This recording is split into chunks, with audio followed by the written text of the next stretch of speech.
बहुत समय पहले की बात है। एक घना जंगल था। नाम था महादेव वन। उस जंगल का राजा कोई शेर या बाघ नहीं, बल्कि एक विशाल, तेज और चतुर चील था। नाम था वीराक्ष। वीराक्ष कोई आम चील नहीं था। उसकी आंखें मीलों दूर तक देख सकती थीं। उसकी चोंच से बच पाना नामुमकिन था, और सबसे बड़ी बात, उसकी चालाकी ने उसे जंगल का सबसे ताकतवर शिकारी बना दिया था। सभी जानवर उसे शिकारी चील राजा कहते थे, लेकिन राजा होना आसान नहीं होता। हर दिन कोई न कोई उसकी जगह लेना चाहता था। एक दिन वीराक्ष ने ऊपर आकाश से देखा। जंगल के उस पार एक अजीब सी हलचल थी। कुछ काले परों वाले पक्षी किसी अनजानी भाषा में बात कर रहे थे। उनकी चाल ढीली नहीं, बल्कि गुप्त मिशन जैसी थी। वीराक्ष को शक हुआ।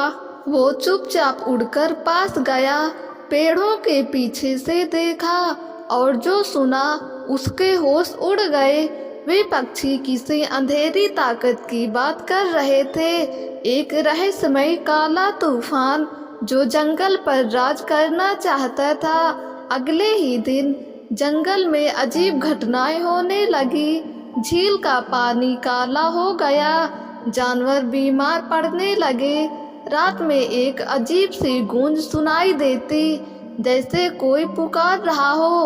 वीराक्ष जान गया कि ये आम खतरा नहीं, कोई पुरानी शक्ति जाग चुकी है। उसने अपने पुराने गुरु ऋषि गरुड़ नंदन से मिलने का निर्णय लिया, जो पर्वतों के पार एक रहस्यमय गुफा में रहते थे।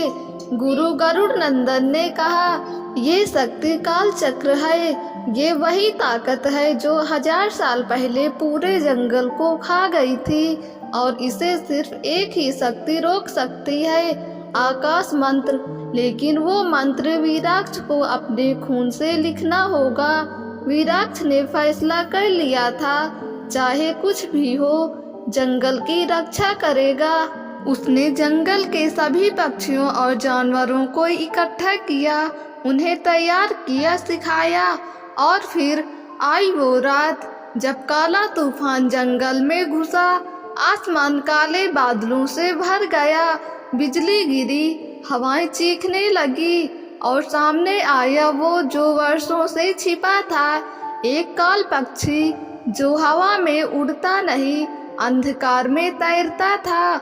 वीराक्ष ने बिना डरे उस पर वार किया, लेकिन काल पक्षी ने उसकी पंखों को झुलसा दिया। फिर भी वीराक्ष रुका नहीं। उसे याद था, राजा वही जो हार कर भी लड़ता है। अंत में जब काल पक्षी ने जंगल को निगलने की कोशिश की, वीराक्ष ने आकाश मंत्र गाया। अपने ही रक्त से आसमान में एक अग्नि रेखा खींच दी। पूरा जंगल रोशनी से जल उठा, और वो काला तूफान जलकर राख हो गया।